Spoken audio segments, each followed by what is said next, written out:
Баршаңызға қайырлы күн достар. Бүгін сіздерге өте жұмсақ, нәзік, дәмі өте керемет болып шығатын нанның рецептісімен бөлісеміз. Өзіміз үй жағдайында духовкада пісіретін боламыз.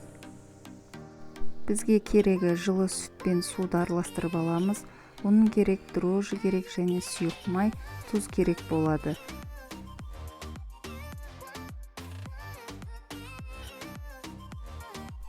Жылы сүтімізге тұзымызды қосып, жақсылап ерігенше араластырып алатын боламыз.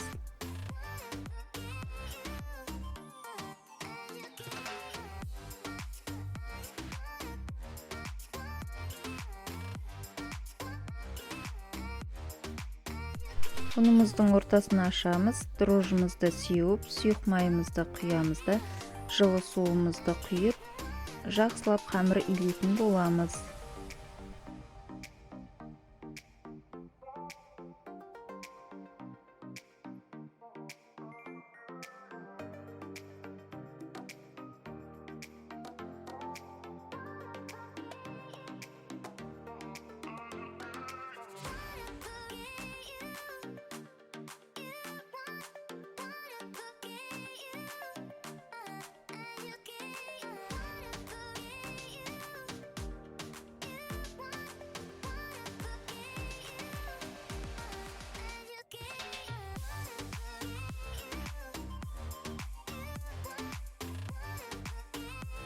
Қамырымыздың бәрін біріктіріп, жақсылап иін қандырып қамыр илейміз.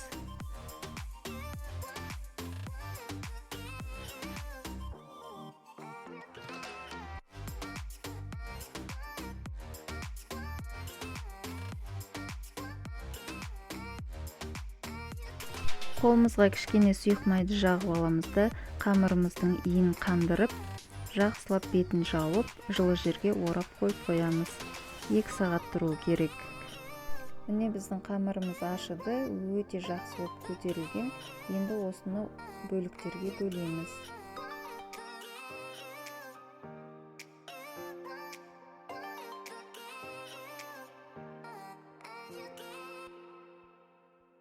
Бөлінген бөліктерді видеода көріп тұрғандарыңыздай, осындай зуала-зуала етіп жасайтын боламыз.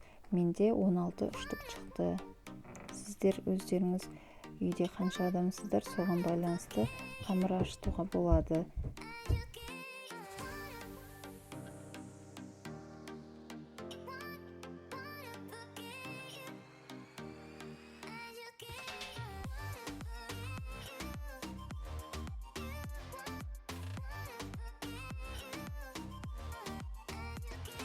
Енді нандарымызды жасайтын боламыз. Видеода көріп тұрғандарыңыздай жасайсыздар.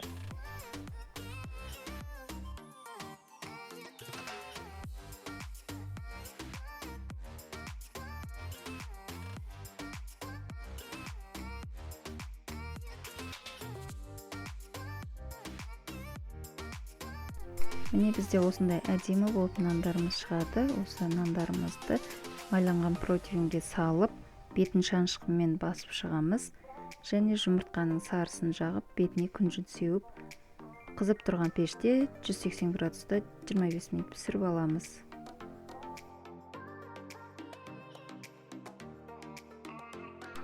Міне біздің нанымыз дайын, өте жұмсақ, дәмі деген керемет болып шығады. Жасап көріңіздер.